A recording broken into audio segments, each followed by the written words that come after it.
Olá, hoje eu vou falar um pouco para vocês sobre a beleza em São Tomás. Muito feliz de estar falando aqui para o Congresso de Tomismo. É uma alegria poder compartilhar esse tema que é um tema tão caro a mim, embora seja um tema às vezes raro, é raro a gente ler coisas ou ver coisas sobre a beleza de São Tomás, né? Então uma primeira coisa é que São Tomás de Aquino nunca escreveu um livro sobre beleza, né? Então nós temos que meio que ir caçando na sua obra, no seu corpus, os comentários dele sobre beleza. Eles estão bem espalhados, você tem algumas coisas na Suma Teológica, você tem alguma coisa que dá para se extrair do De Veritate, e notoriamente dá para se extrair alguma coisa quando ele comenta sobre Pseudo Dionísio. Agora, embora já tenham escrito livros sobre beleza de São Tomás, sei lá, Humberto Eco escreveu um livro sobre beleza de São Tomás, Jacques Maritain escreveu um livro sobre beleza de São Tomás. Mesmo assim, não é exatamente essa linha, seja do Humberto Eco ou do Jacques Maritain, que eu sigo. Estou tentando mais ou menos pegar aqui a obra própria do São Tomás, né? Às vezes me parece que até pela ausência, né, de mais textos, seja o Eco, seja o Maritain, eles extrapolam um pouco, eles dão uma certa modernizada na visão de São Tomás, que não é um absurdo total, porque se você pegar as fontes mesmo, se você tentar derivar qual que São Tomás pensava sobre beleza, você realmente vai ter dificuldades. Então, assim, é algo para ser considerado de fato em defesa deles, embora eu acho que, de algum modo, eles extrapolam um pouco, até porque eles tentam pegar muito a questão da sensação. Então, quando a gente fala estética, a gente está êxtasis é sensação, né? Então, a gente está falando dessa parte da sensação. E, portanto, você fala de uma beleza sensorial, como você percebe as coisas como bela, né? Isso esse é um lado da coisa. Você tem uma experiência sensorial. De outro lado, você tem uma espécie de objetividade metafísica, uma espécie de como as coisas se dão, certo? E aí é um tipo de perfeição. Nesse sentido, a beleza é muito... Quando você olha essa parte da beleza extremamente objetiva, ela é muito associada à visão de beleza que Platão trouxe, que é muito relacionada ao belo, ao bem, né? Então, o belo como extremamente relacionado ao bem. Ali, sei lá, o Hípias Maior do Platão trata é um diálogo importante de Platão sobre isso. Você tem o Banquete, obviamente, muito famoso, que vai tratar do tema da beleza. Então, a beleza vai parir, né? Ela vai ser o leito de nascimento do amor, né? Ali no Banquete. Então, você tem algumas abordagens platônicas nesse sentido.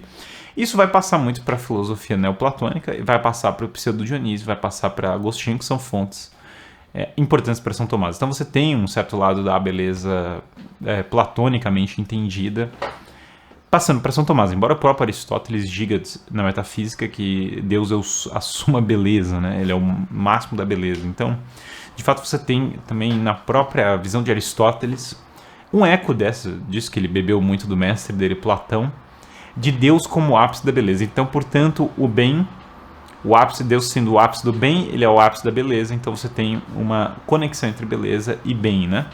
Nesse sentido, haveria, embora conceitualmente eu possa distinguir de algum modo beleza e bem, eu estou olhando aspectos distintos, mas metafisicamente eu estarei tratando de uma mesma realidade, então estou olhando para uma mesma coisa, né? Esse é uma linha, ou eu poderia ver a beleza dentro dessa mesma tradição como ideias distintas, então tem uma ideia.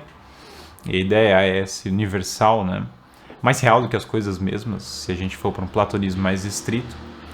Essa ideia, ela de algum modo, né, se identifica com Deus ou está em Deus, e daí depende de como a gente lê, né? No Timeu, o mundo é feito a partir das ideias.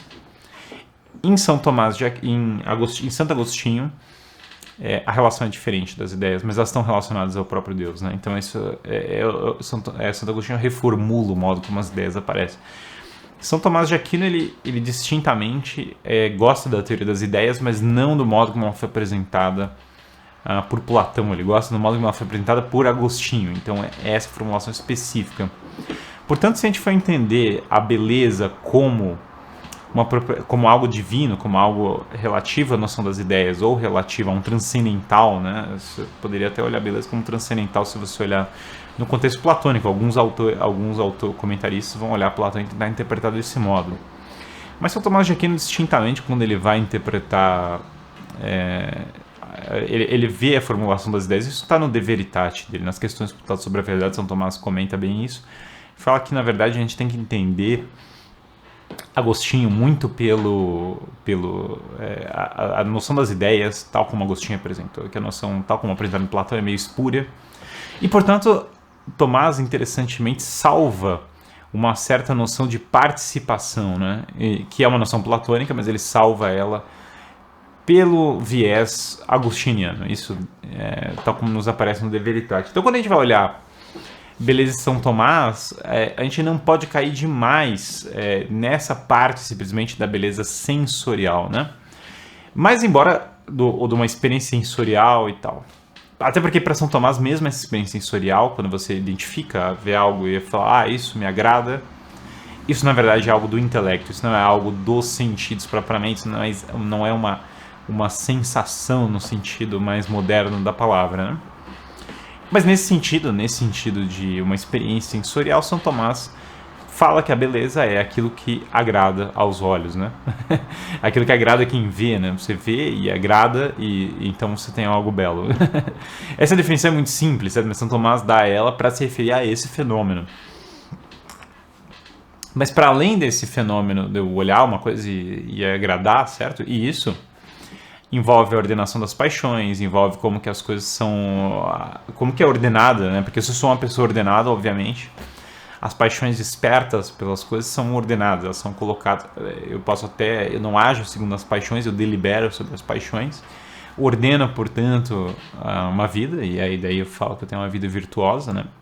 E na medida que eu ordeno essa vida, eu coloco as coisas. Então, quando eu tenho os afetos bem educados, quando eu tenho as paixões bem ordenadas, aquilo que vai me agradar vai estar de acordo, aquilo que vai despertar uma paixão de atração, aquilo que vai me agradar de algum modo, despertar os meus afetos de um modo mais atrativo, né? Vai estar mais conectado com aquilo que eu intelijo, aquilo que é inteligível, por isso que São Tomás fala da beleza como relacionada à inteligência, ao inteligível. Então isso é bem interessante, tanto que numa outra passagem a gente vai ver também, São Tomás vai falar da beleza como filho. Então, portanto, a beleza também relacionada ao logos, né? Então, aqui tem... por que a beleza está relacionada ao inteligível? Porque eu faço a ponte entre as paixões despertas por uma coisa e aquilo que é meu entendimento efetivo da coisa. Então, nessa ponte, né?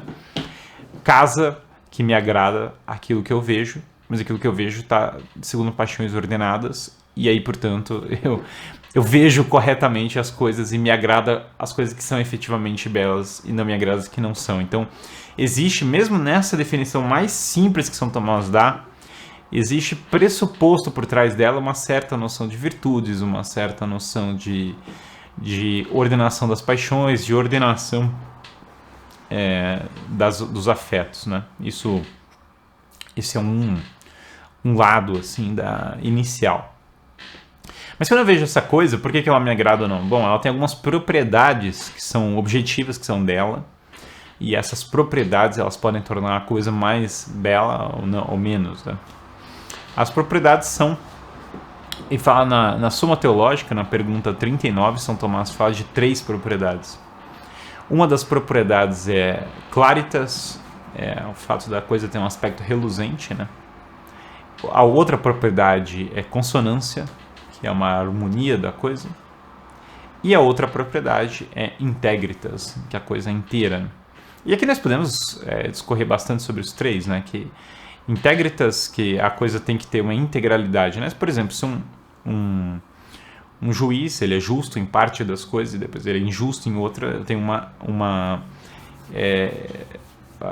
aí talvez seja um exemplo melhor de harmonia, mas basicamente quando uma coisa falta uma parte, sei lá, se eu tenho uma câmera, a câmera não tem uma lente, ela é mais feia, porque ela está imperfeita, né? Ela não consegue cumprir também sua função por falta de uma parte. Se eu tenho um quadro e falta um pedaço do quadro, o quadro é feio, porque falta uma parte. Então existe uma dimensão de completude, Cristo como sendo aquele que é completo, né? Por isso que a beleza associada ao Filho, nessa passagem, ele está fazendo referência aqui a Saint Hilário de Poitiers, na pergunta 39 da primeira parte da Suma. No fundo, eu tenho essa noção de que quando eu olho uma coisa, ela precisa estar inteira para que ela seja de fato bela, né? Então ela precisa estar completa. Se falta uma parte, falta uma coisa ela não é bela. Isso é muito perceptível, é bem assim perceptível. Qualquer coisa que você veja, que você identifique, que você veja que falta um pedaço, que falta algo, você vai entender como algo que não está pleno, né? E não estando pleno, portanto, a beleza dessa coisa ela é menor, né? Então esse é um lado da coisa. Outro aspecto é a consonância, a harmonia. Então as várias partes de uma coisa têm que estar dispostas da maneira correta. Eu vejo rostos mais bonitos quando eles são proporcionais. Eu vejo o livro mais bonito quando ele é proporcional. Eu vejo qualquer obra de arte. Você tem aí aqui na parte da consonância você tem toda uma tradição, né, de percepção da beleza disso, da medida áurea, né? As perspectivas. Aqui no fundo tem a escola de Atenas. A escola de Atenas tem um triângulo. Isósceles partindo do centro da perspectiva para o Euclides e para o Pitágoras, né? Então eu consigo ver ali no quadro uma harmonia maravilhosa. Então as partes são dispostas de uma maneira, né, em que uma trabalha junto com a outra para o bem toda a obra, para a simetria maior da obra, né? Então não é só, quando eu falo de integritas, eu estou falando mais da coisa única, mas a coisa única estar completa. Isso é semelhante à noção de... E aqui, claro, obviamente, está pressuposto aqui que beleza tem tudo a ver com ordem, né? Que as coisas estarem ordenadas tem a ver com as coisas serem belas. E aí, quando as partes são dispostas de uma maneira mais coerente, aí nesse caso eu tenho uma coisa mais bonita. Então, de fato, a harmonia é fundamental. A música, uma boa parte do que é a música, né? É basicamente harmonia, né? Sem harmonia não tem a beleza da música. As partes da música são dispostas de uma maneira, de um tal modo que eu percebo como bela a música, né? Então a harmonia é fundamental. Aqui a harmonia musical você tem uma multiplicidade de notas e essas notas trabalham em conjunto, né? Elas estão juntas, né? As vozes díspares e as vozes estão trabalhando em conjunto. Tem uma harmonia delas, né? Elas se relacionam de uma maneira bem disposta. Então isso vale para todas as coisas, né? Se eu pego aqui, por exemplo, sei lá, o meu cabelo tá caindo assim para um lado, olha, ele fica ridículo, certo? Então esse aqui ele perde da harmonia, certo? Então eu ajeitei ele aqui, ele ganhou mais harmonia. Isso aqui não é exatamente integralidade. Se eu não tivesse talvez uma orelha, não tem uma orelha menos, tal, e daí seria percebido como algo feio, porque falta um pedaço meu, certo? Eu não estou completo. Mas aqui nesse outro caso, o que aconteceu foi que as partes que já estão aqui, elas são dispostas de maneira equivocada. Do mesmo modo eu posso fazer um quadro que eu vou dispor da maneira equivocada as coisas, né? O terceiro ponto é a claritas. A claritas é o aspecto reluzente. As coisas sendo boas, elas têm esse bem que sai delas, esse bem que eu consigo perceber, ele vem na minha direção, né? E aí eu vejo as joias como belas, eu vejo as mulheres colocam brilhos para... É interessante que a palavra cosmético, né? A gente fala cosmético, tal. Cosmético vem de cosmos, que é ordem. A palavra cosmos é ordem, então você fala cosmético, deixa em ordem, né? E basicamente quando as mulheres colocam brilhos e tal, é para chamar atenção, mas esse chamar atenção não é só... Evidentemente que se tiver um exagero vai ser feio, né? Então, porque existe também uma harmonia que está envolvida na claritas, né? Não adianta a coisa ser clara demais, certo? Isso aí seria uma coisa desproporcional, mas eu tenho que ter uma reluzência das coisas. Se tudo estiver apagado, eu não consigo ver beleza, certo? Sem luz não tem beleza. As cores têm um pouco desse aspecto reluzente, desse aspecto que vem na minha direção, desse aspecto que quase como emana, né? A coisa emana na minha direção. Claro que esse emana impropriamente colocado seria neoplatônico demais, falar que as coisas estão... tem uma emanação própria, mas de qualquer maneira, eu acho que se entende o que eu quero dizer com isso, que a coisa tem esse aspecto. A claritas, ela é esse elemento, né? Esse elemento no qual eu consigo ver a coisa considerando esse elemento que vem na minha direção, né? Um brilho. E o brilho é usado às vezes como sinônimo de beleza. A pessoa tem um brilho próprio, né? Tal coisa tem um brilho próprio, a gente fala isso no português. Isso de fato tem a ver com a noção de que a coisa tem uma beleza própria, né? Então a ideia de beleza, São Tomás, nessa pergunta 39, ela nos esclarece muito, porque aí nós temos claritas, consonância e integritas. E a gente pode ver claritas. Então, a gente saiu daquela. Tem gente que só fica nesse nível, né? Isso aí seria muito pobre. Ah, beleza, aquela que agrada a vista, né? Bom, sim, evidentemente, mas aí tem toda uma discussão por trás disso.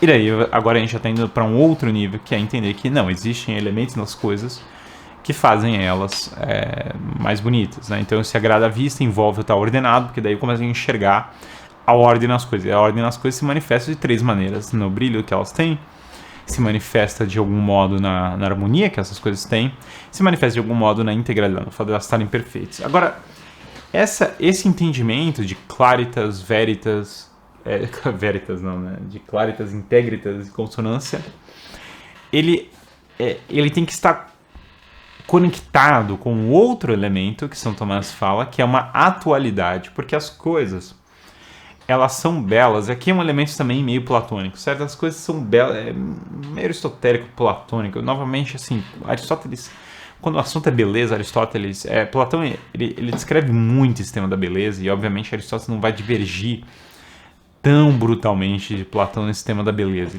Os comentários de Aristóteles também são poucos, como São Tomás, ele não comenta tanto sobre isso, mas quando ele comenta, tende a parecer com Platão, embora obviamente Aristóteles não aceite a teoria das ideias, né? Então você tem aí essa situação. Mas aqui você tem a noção, na atualidade, a noção de que a coisa, qualquer objeto, ele tem matéria e forma, né?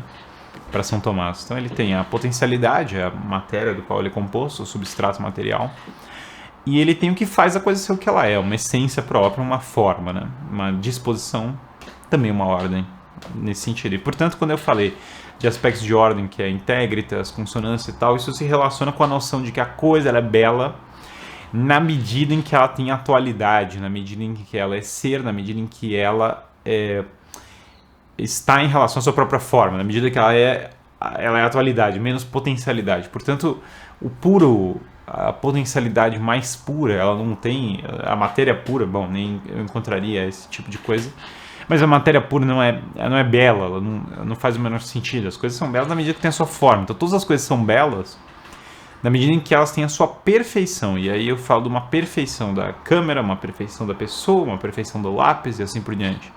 E essa perfeição diz respeito à questão da forma, né?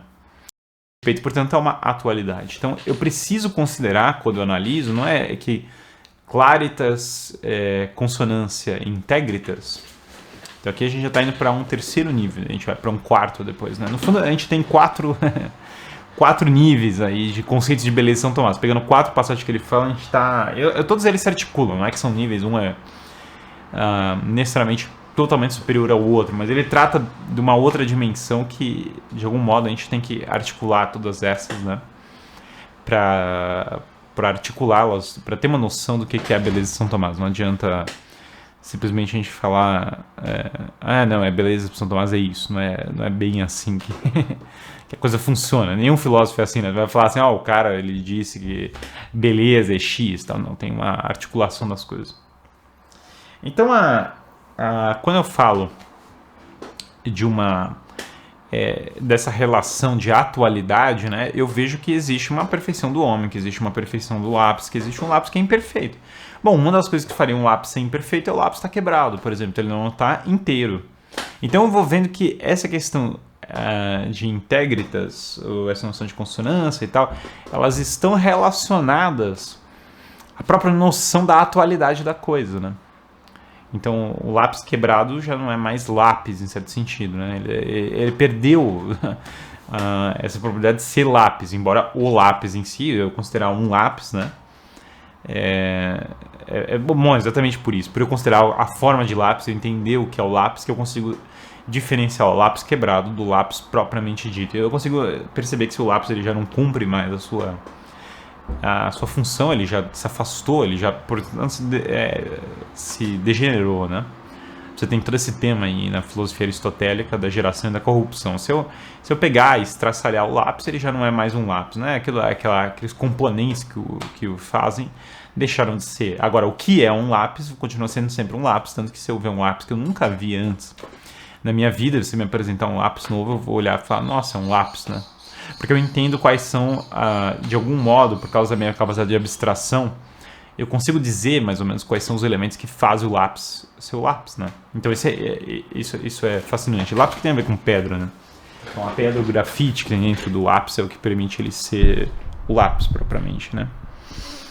Então nós temos que para entender a beleza, eu não posso ficar só no nível, né, de olhar de olhar alguns elementos.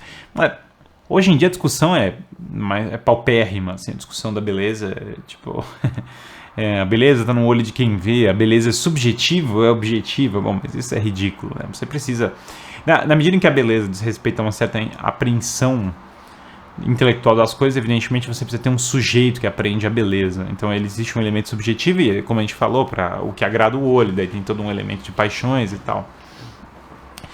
Mas eu olho a beleza das coisas, então eu basicamente estou olhando as coisas. Então existe um ser por trás das coisas e a beleza diz respeito a isso. Então ela tem respeito à atualidade, então portanto há um tipo de objetividade muito mais do que simplesmente ser um objeto de apreensão, sei lá, tipo um objeto fenomenológico, né, que eu olho para uma coisa e vejo que ela tem objetividade, mas por se tratar de uma coisa a qual eu tento entendê-la como algo real e, portanto, com a sua essência, no modo dela ser, né. Então, quando eu falo que a beleza é objetiva, a beleza é mais do que objetiva, diz respeito à forma, né, diz respeito, portanto, à atualidade das coisas. Então a gente já passou por beleza agrada o olho, a gente já passou por beleza a beleza, ela é uma claritas, integritas e consonância, que é fundamental. Aliás, daria para desdobrar isso, né? Tem um livro, por exemplo, maravilhoso, o De Música, de Agostinho, que teve inspiração, né? Depois Boécio também escreveu um De Música, muito interessante. De Música tem o último livro do De Música, que é totalmente diferente de todos os outros livros do De Música, né? O último livro é absolutamente estonteante, é maravilhoso, é uma teoria, é outro livro, né? Ele pegou o último livro dos livros, é outra coisa completamente diferente. Já envolve a conversão de Agostinho e toda uma outra formação que ele teve, né? E ele acha brincadeira de criança o que ele fez nos primeiros livros, é fascinante. E aí se relaciona com toda essa questão que a gente falou da harmonia e tal, da beleza. Vale a pena um estudo comparado, né? Não vai dar pra gente entrar em todos esses elementos, mas Agostinho, ele fala uma coisa interessante que já nos introduz para a gente olhar um outro nível ainda da beleza de São Tomás, que é a noção de que a beleza, ele fala assim, tarde te amei, ó beleza tão antiga e tão nova, tarde te amei, né? E ele fala isso, essa noção de você procurar a beleza fora, mas a beleza, essa beleza que você procura fora, certo? De algum modo, ela estava em você, e daí você olha para você mesmo, daí você olha de novo, e como é que a coisa funciona? Bom, eu tenho que olhar para o interior da minha alma para encontrar o fundamento da verdade. Aquele mestre interior que esteve comigo desde o ato da minha criação. E São Tomás de Aquino, esse é o De Magistro de Santo Agostinho, e São Tomás de Aquino escreveu um De Magistro e comenta sobre isso. E tem uma certa doutrina da iluminação, e não diverge em ponto central de Agostinho. E aí eu olho para esse interior e aí eu reordeno as coisas, e aí encontro esse mestre interior. E aí eu olho para o mundo externo, entendendo a verdadeira hierarquia das coisas, né? Entendendo que as coisas são criatura e não criador, e a distinção entre criador e criador, e entendendo a criação de um outro modo, entendendo a ordem na criação. E aí quando eu olho para a ordem na criação, eu começo a entender que aquelas coisas foram feitas por Deus, e que Deus é o arquiteto das coisas. Então, nessa beleza, nesse outro olhar que eu tenho, que é um olhar já que passou por essa experiência da alma, a alma, ela entrou, né, num estado mais elevado de consciência de tudo. Agora eu olho para as coisas externas e eu vejo nelas, né, elas com outro olhar. Então eu tenho uma profundidade maior na forma como eu vejo as coisas externas, né? E aí, passando por esse movimento, né, me deparando, portanto, com a beleza, eu reconheço essa beleza tão antiga e tão nova, que ela é da criação e ela é atual. Deus que esteve presente na minha criação, ele está presente nesse momento. Então eu tenho em Agostinho essa noção de uma rememoração, de uma memória, mas uma memória da presença de Deus, né? Porque Deus esteve desde o começo da minha criação, mas ele está agora. Então é como se fosse uma reminiscência no sentido platônico, mas aqui é no contexto cristão e bem diferente do Platão, propriamente, é uma reminiscência em que eu lembro dessa presença, né? Essa presença atual, essa presença que está agora, né? E aí, em meio a essa memoração, em meio a essa memória, todo esse processo, né? Eu começo a entender que a beleza tem algo de divino, que não é simplesmente uma questão de, bom, agradou meus olhos, bom, eu vi nas coisas uma harmonia e tal, uma integridade, não sei o que, não é só isso. Que não é só também uma questão de ser forma, de ser ato, de ser ordem, que isso é parte essencial, mas que realmente sem o Criador, sem aquele que é o primeiro motor imóvel, sem aquele que é o princípio de todas as coisas, sem aquele que é o próprio Deus, eu não tenho essa beleza. A beleza, em última instância, se Aristóteles disse que Deus é a suma beleza, ele disse isso com propriedade, ele falou isso corretamente, né? E aqui, para a gente entender São Tomás comentando isso, a nossa referência, nós temos que ir um pouco para os comentários de São Tomás ao Pseudo-Dionísio, né? Porque São Tomás de Aquino ele comenta o Pseudo-Dionísio, ele leva em consideração esses comentários. E a beleza aparece no pensamento do Pseudo-Dionísio como um nome divino, né? E São Tomás não vai seguir exatamente essa noção da beleza como nome divino, novamente São Tomás segue bem a noção das ideias tal como estabelecidas por Agostinho, então isso fica claro em De Veritate, mas quando a gente entende isso, a gente começa a ver a beleza como absolutamente relacionada com o próprio Deus, porque Deus é o ápice da beleza, e aqui eu começo a entender que Deus, ele é a perfeita harmonia, ele é o perfeito bem, ele é a perfeita proporção, ele é aquele que deu a luz do mundo, né? A luz da criação. Então, se ali naquela parte da integridade, tal, a gente, Hilário de Poitiers tinha relacionado a beleza ao filho, aqui nós entendemos uma noção mais de Santíssima Trindade. Eu olho para além, simplesmente, né, de Deus Filho, claro, e toda a participação dele, mas aqui eu olho para a Santíssima Trindade na sua relação. E sim, daria para a gente relacionar isso aqui com De Trinitate de Agostinho, mas seria uma outra discussão ainda, né? E aí eu olho para Deus, eu olho para esse Deus transcendente, eu olho para essa maravilhosa figura divina, e agora eu passei a minha alma, né, para esse processo da iluminação, eu passei por essa reflexão, eu passei por tudo isso, olhando para o interior da minha alma, e agora eu olho para Deus e eu tenho essa percepção de Deus, eu começo a refletir sobre as ideias, eu começo a refletir sobre os nomes divinos, como fala ali o Pseudo-Dionísio.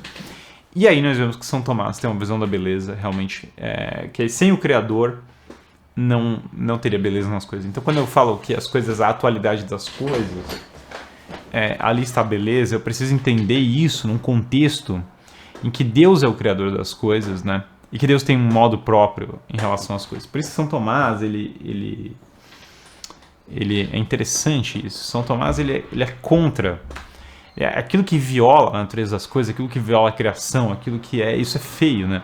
O mal é feio, obviamente, porque existe o bem e a beleza são intercambiáveis, né? O que é bom é belo, o que é feio é mal e assim por diante. Isso Platão fala, isso não há divergência de São Tomás em relação ao fato do bem e da beleza serem intercambiáveis. De fato, não é esse tipo de postulado, né? O que São Tomás aqui, no entanto, ele está colocando não é simplesmente falando assim, bom, o bem e a beleza tem como a gente falou bem no começo da aula, né? O bem e a beleza, no fundo das contas, tratam da mesma coisa. Sim, alguns comentaristas também vão para essa linha. São Tomás simplesmente o bem e a beleza tratam da mesma coisa. Sim, de fato, num certo sentido, isso é extremamente correto. Mas, quando eu falo beleza, eu me refiro a algumas coisas em Deus, né? Que eu simplesmente não expresso pela palavra bem. E aí eu preciso olhar realmente para todo esse trajeto que a gente fez, né? E eu falo de Deus, por exemplo, que eu penso Deus aqui, claro, tem uma percepção metafísica de Deus, e aqui a reflexão do Pseudo-Dionísio tem a ver com isso, mas eu penso no Deus da transfiguração, aquele Deus que aparece reluzente, né? aquele Deus que aparece, e eu vejo que esse vislumbre que eu tenho do céu, eu vejo Deus transfigurado, eu penso no corpo glorioso. Eu penso que todas as vezes que Deus se manifesta de uma maneira um pouco mais intensa, tem uma luz envolvida nisso. Eu penso que toda vez que Deus se manifesta de uma maneira mais intensa, tem uma harmonia envolvida nisso. E o céu é uma harmonia, o céu é um tremendo... O elemento harmônico é fundamental no céu. Eu vejo que Deus é aquele que é, então, portanto, que ele tem a perfeição do ser, né? E aí, quando eu olho para Deus, eu vejo como o que me agrada no olhar, em última instância, o que mais me agrada é encontrar a verdade eterna, encontrar a beleza transcendente. Então, eu olho para Deus e eu vejo Deus como algo que, em última instância, se eu for perfeitamente quem eu sou, se eu realmente realizar a minha missão ontológica, né, minha missão de vida, eu vou realizar essa missão buscando a Deus, né? E é nisso que consiste a alegria dos homens. E quando eu estiver buscando a Deus e quando eu estiver procurando encontrar a Deus, a beleza, é ali que eu vou encontrar a beleza, é aí que meus olhos vão ser agradados, né? É ali que aquilo que, esse aspecto de deleite, né, que existe no contato com o bem, ele vai ser plenamente realizado, esse aspecto de ver as coisas em perfeição. E, portanto, uma das maneiras mais fascinantes... Mas perdoem a água, eu tô bebendo bastante. Aqui tá um calor em Curitiba que nós que moramos aqui na cidade não estamos perfeitamente acostumados com o calor aqui da cidade, né? Então nós temos aí uma razoável dificuldade com com esse calor intenso aqui do verão de Curitiba, né? Ou quem é de outros lugares mais quentes que vai estar acompanhando o congresso vai achar isso, vai falar assim, pelo amor de Deus, se você tá passando mal com o calor de Curitiba, imagina se você estivesse aqui na minha cidade, imagina aqui no Mato Grosso, imagina aqui no Amazonas e não sei o que. Pois é, eu não quero nem imaginar, embora eu tenha nascido em Natal, Rio Grande do Norte, mas ali, eu sei lá, eu simplesmente não me dou com calor. Então, realmente, o calor não é a minha praia aqui. Mas certamente nunca vi essa descrição, o céu não vai ser quente, certo? Então eu fico feliz com essa. Normalmente quem é descrito como quente é o inferno, não o céu. Então pelo menos eu fico um pouco mais aliviado dessa... Se Deus quiser, obviamente, me conceder a misericórdia da vida eterna, fico mais aliviado com isso, né? E a minha esperança é que Ele conceda. Mas que eu tava falando, então descobrir a Deus, né, encontrar Deus, basicamente depois dessa longa e razoavelmente inútil, né, comentário sobre o calor, né, encontrar Deus é encontrar beleza. E aqui a gente vê que São Tomás de Aquino, quando ele está discutindo o Pseudo Dionísio, a noção da beleza como nome divino, ele não está fazendo isso à toa, ele conhece muito bem o que Agostinho fala sobre a beleza, ele conhece muito bem tudo isso. Então, São Tomás de Aquino, ele tem aí quando ele está falando sobre beleza, ele está olhando a coisa num nível multifacetário, não seria equivocado, né? Entender? São Tomás de Aquino compôs um belíssimo hino do Adoro Te Devote, então ele tem um tato para beleza, ele é da época das catedrais, ele é da época do gótico, ele tem esse aspecto reluzente muito em vista. Em vários textos dele transparece essa sensibilidade que ele tem para a música, essa sensibilidade que ele tem para identificar a beleza, para as catedrais, para tudo. Então, para a vida de Deus. Agora, em última instância, vejam que o que é a beleza diz respeito ao próprio Deus, né? Então a gente tem assim que a beleza, descobrir a beleza é descobrir o próprio Deus.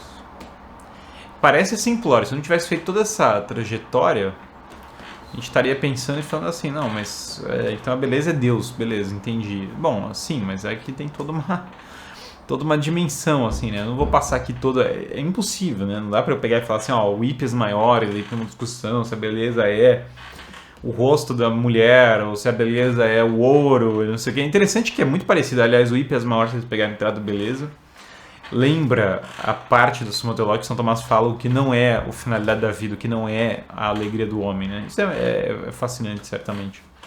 Mas independente, nós temos que para além disso, né, de eu pegar e falar assim, não, a beleza é o próprio Deus. Eu preciso entender que São Tomás entende aquilo que Santo Agostinho falou, que o coração do homem ele não vai se apaziguar, ele não vai estar... Deus deu o livre-arbítrio, mas ele deu também ao homem um coração que não vai se aquietar enquanto não repousar em Deus.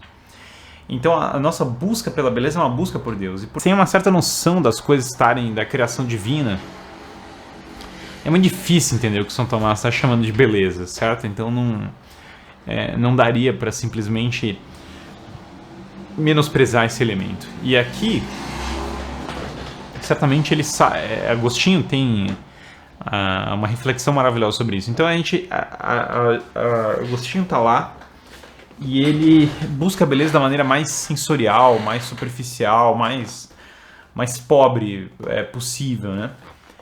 E a vida dele muda, ele passa por um processo de conversão. São Tomás de Aquino, ele não passou por uma conversão do mesmo modo que Santo Agostinho, certo? É diferente. São Tomás de Aquino, muito novo, já demonstrava uma piedade excepcional. Tem 2 vidas de São Tomás, aliás, que valeria a pena ler. Tem, por exemplo, a do João Amial, que é muito boa. Tem a vida de... No fundo, todas as vidas bebem do Padre Reginaldo, que foi quem efetivamente fez a vida de São Tomás, certo? Então, na verdade, todo mundo está bebendo do Padre Reginaldo ou da questão da Inquisição, né? Das atas e tal. Inquisição não, desculpa, do processo de canonização de São Tomás, mas que também bebeu do Padre Reginaldo. Então você tem aí basicamente essas 2 fontes principais, né? E aqui para a vida dele, e aí nós vemos que São Tomás de Aquino não é que ele passou por uma conversão. Notoriamente, ele, na vida dele, resiste à tentação da mulher que é seduzi-lo, né? E tem esse quadro acho que é pertinente falar um pouco desses quadros, né? Tem 2 quadros que eu amo, que pintam São Tomás, né? 3 quadros muito bons. Você tem o Triunfo de São Tomás, do Zurbarán, que é fantástico, é sobre a criação de uma universidade, eu recomendo que vocês vejam, está lá no Museu do Prado, muito bonito. Você tem, eu acho que na Santa Maria Sopra Minerva, mas eu não tenho certeza, posso estar errado, mas a Filipino Lippi, ele pintou um Triunfo de São Tomás sobre os hereges, que é lindo, lindo, lindo, maravilhoso. São Tomás está aberto, né, assim, os hereges no chão, ele tem tem uma beleza tão delicada esse quadro. E você tem uma tentação de São Tomás de Aquino do Cervantes, né? Cervantes não, a Velázquez. Né? Velázquez pinta uma tentação de São Tomás de Aquino. E é tão linda, né? Os anjos seguram ele e ele com a tocha, né? A tocha que ele usou para afastar a mulher que a família dele colocou para seduzi-lo. É fascinante. Então, assim, eu acho que uma aula, uma verdadeira aula própria, né? De beleza em São Tomás seria olhar esses 3 quadros, olhar o Filipino Lippi, o Triunfo de São Tomás sobre os hereges, olhar a serenidade de São Tomás, o jeito como ele está com o livro aberto, o jeito como o quadro se desenha, aquela coisa incrível. Olhar esse São Tomás, acho que é a apoteose de São Tomás, talvez, ou o Triunfo de São Tomás, eu não lembro agora qual é o título do Zurbarán, assim, mas é um São Tomás que está no meio do quadro, assim, muito bonito. Inclusive fui no Instituto na Paraíba recentemente que tinha esse quadro, né? Mas esse São Tomás do Velázquez, ele tem algo de muito interessante, né? Porque, enfim, São Tomás está com uma cabeça meio baixa, eu não gosto. Eu vejo o São Tomás mais como esse do Lippi do que esse do... O da apoteose de São Tomás eu acho um pouco pomposo demais pro São Tomás que eu conheço. E o São Tomás era mais fleumático, assim, então é um pouco menos... Eu acho que esse do Zurbarán é um pouco exagerado por um lado. E esse é um pouco triste, um pouco down demais. O São Tomás tá como se ele quase tivesse cedido à tentação do Velázquez. Mas tem uma beleza maravilhosa nesse quadro. Porque você vê os anjos reconhecendo a glória dele. A dificuldade do homem, São Tomás... e a glória dele. Então, eles vêm com o cinto da castidade, tá? É bem bonito isso. E você vê que esse grande homem só conseguiu nos legar tantas coisas sobre a beleza porque efetivamente ele tinha uma vida virtuosa, ele tinha uma vida consagrada a Deus, né? E isso é tocante, né? É claro que, novamente, eu acho que esse quadro do Lippi, ele é tão bonito porque São Tomás está tão sereno, tão tranquilo, ele vê a verdade com uma serenidade tão grande, que é o que ele passa nas páginas dele, né? Raramente ele está irritado. Ele desenhava, São Tomás, às vezes você tem manuscritos dele que tem os desenhos no canto dos... Então ele tinha um pouco disso, mas ele, efetivamente, São Tomás, ele ele tinha essa serenidade, essa vida de santidade que nos ajuda a vislumbrar a beleza, né? Então, deem uma olhada também nesses quadros de São Tomás. É isso, eu acho que deu para fazer um apanhado razoável, uma introdução boa da noção de São Tomás da beleza, né? Tem, obviamente, outras dimensões envolvidas. Mas agradeço demais esse congresso de tomismo, acho uma iniciativa maravilhosa e fico muito feliz de estar podendo falar aqui com vocês.